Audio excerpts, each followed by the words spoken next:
presidencies. As we mark the 80th anniversary of the United Nations, Africa also marks 20 years since the Ezulwini Consensus and the City Declaration, the two historic milestones that establishes the common African position on UN Security Council reforms. For 2 decades, Africa has spoken in one voice, demanding justice, equity, and representation in the highest organ of global governance. This demand, however, continues to be ignored, deferred, or endlessly debated to the detriment of both Africa and the legitimacy of the United Nations itself. You cannot claim to be the United Nations while disregarding the voice of 54 nations. It is not possible. Africa is no longer willing to wait on the margins of global governance while decisions about peace, security, and development are made without our understanding, without our perspectives, and without our voice. Welcome to AfriGlobal 24, your trusted source for breaking news, deep insights, and stories shaping Africa and the world. Stay informed, stay connected, and experience the news that matters. Right here, 24/7. For nearly 8 decades, the United Nations Security Council has stood as the ultimate table of global power. 5 nations, the United States, Russia, China, France, and the United Kingdom, hold permanent seats, and with them, the most powerful weapon in international diplomacy, the veto power. But one continent has always been missing from that table. One continent with 54 nations, 1.4 billion people, and resources the entire world depends on, Africa. And now, the calls for change are no longer whispers in the corridors of power. They are thunderous demands, voiced at the highest stage of global diplomacy, standing at the United Nations podium. Kenya's President William Ruto delivered a message that is shaking the world order. Africa will no longer accept being a bystander. Africa wants not 1, but 2 permanent seats at the UN Security Council, and not symbolic ones, but seats with full veto power. This is not just a speech. It is a declaration, a challenge to a system created in 1945 in a world that no longer exists. Back then, Africa was mostly under colonial rule. Its leaders had no voice in shaping the post-war order. But today, Africa is rising politically, economically, and strategically. And its leaders are making it clear. The future of global governance cannot exclude the continent's voice. But what would this mean?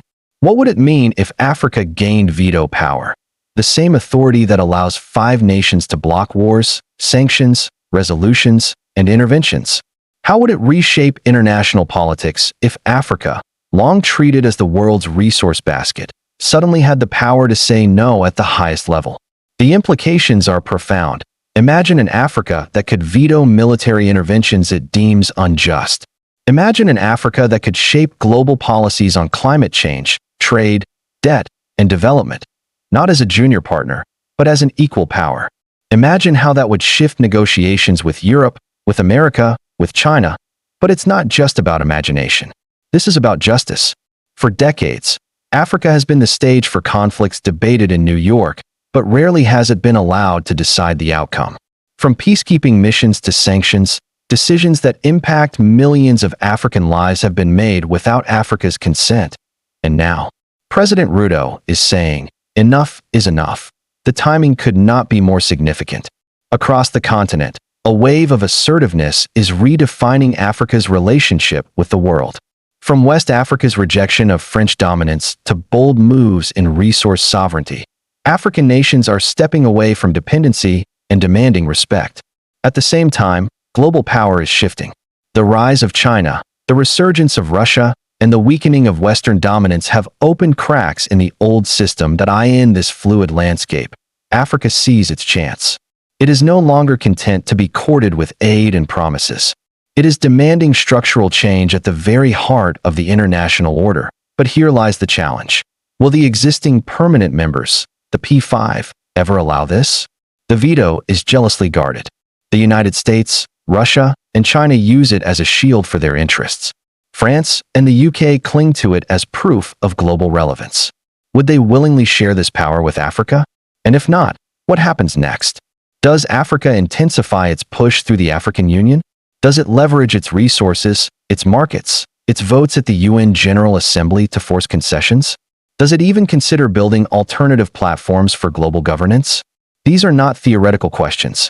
They are unfolding now, in real time, because Ruto's demand is not isolated.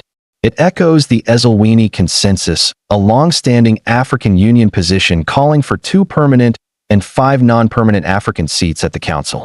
But this time, the demand is louder, more forceful, and backed by a new spirit of African confidence. And here's the irony. The world actually needs Africa more than ever. From critical minerals for the green transition to Africa's young workforce and massive markets, global powers cannot ignore the continent.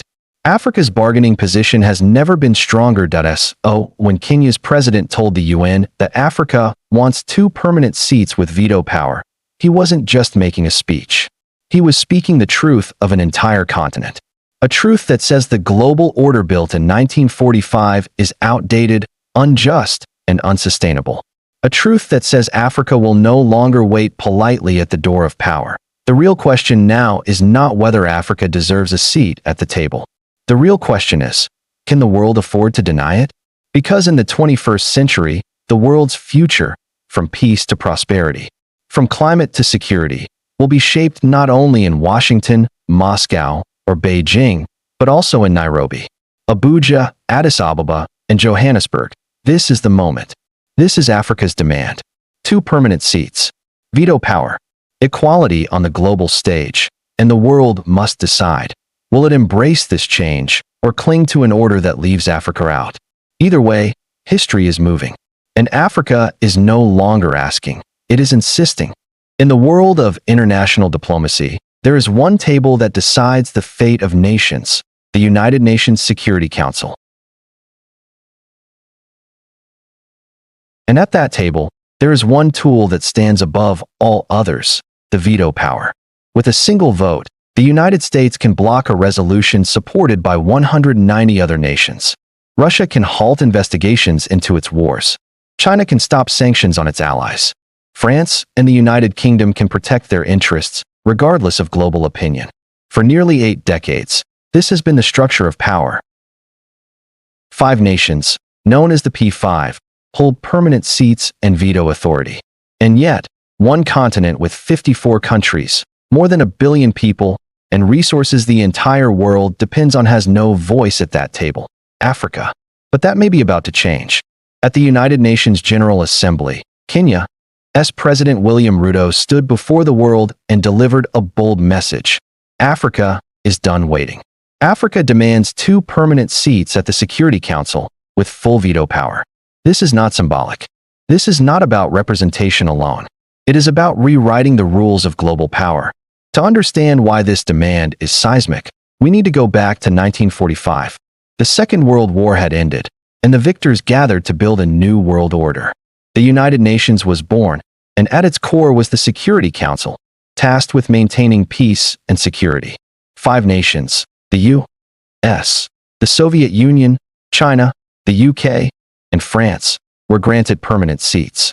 Their veto power was designed to keep them engaged in the system, preventing another world war by ensuring no major power would be bound by decisions it opposed. But here's the problem. In 1945, most of Africa was still colonized. Independent African states had no voice in the design of the UN. And so, the continent that today holds 1/4 of the world's nations was left without permanent representation in the world's most powerful body. Since then, Africa has been on the receiving end of Security Council decisions, but rarely a participant. Peacekeeping missions in the Congo, Somalia, Sudan, Mali, and Central African Republic have been debated in New York, but Africans themselves had little influence in shaping those decisions. Sanctions on Zimbabwe, Libya, or Eritrea were imposed without an African veto. And when global conflicts arise, from Iraq to Ukraine, African voices are heard in the General Assembly, but never in the Security Council's inner circle. This is not just unfair. It is dangerous, because decisions made without those most affected are often decisions that fail on the ground. Africa has not been silent about this imbalance. In 2005, the African Union adopted the Eswatini Consensus, a landmark document demanding reform of the Security Council. It called for at least 2 permanent seats with veto power for Africa, plus 5 additional non-permanent seats. The reasoning was clear. With its size, population, and strategic importance, Africa deserves to be permanently represented. Without it, the Security Council lacks legitimacy. But for nearly 2 decades, this demand has been ignored. The P5 have shown little willingness to share their power. Proposals for reform have stalled in endless debates. Until now, President Ruto's speech at the UN was not just another statement. It was a declaration that Africa's patience has run out. Standing tall at the podium, he reminded the world that the UN was created in a colonial era.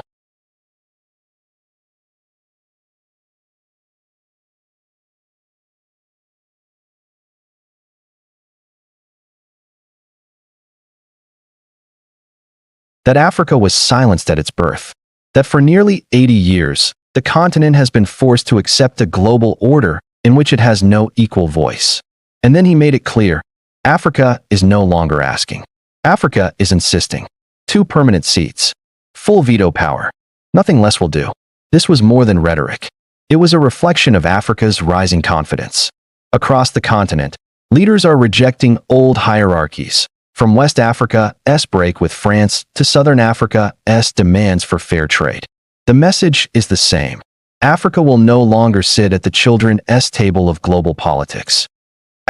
Why is this demand so urgent today? Because the world has changed, and Africa has become indispensable. First, resources. Africa holds 30% of the world's minerals, from cobalt and lithium to uranium and gold.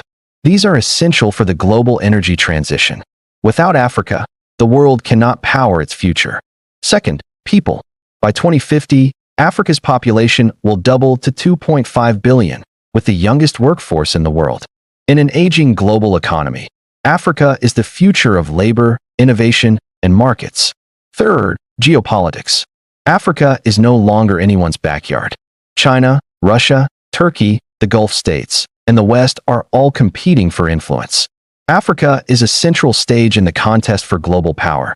And yet, despite all this, Africa remains locked out of the Security Council's permanent seats. Ruto's demand makes clear, this contradiction cannot continue. If Africa gained 2 permanent seats with veto power, the world order would shift overnight. No longer could wars be waged in Africa without African consent. No longer could sanctions be imposed on African states without their approval. No longer could climate agreements be designed without Africa's voice shaping them. Imagine Africa vetoing interventions it sees as neocolonial. Imagine Africa blocking trade rules that exploit its resources. Imagine Africa shaping the terms of global debt restructuring, development finance, or peacekeeping. The ripple effects would be immense.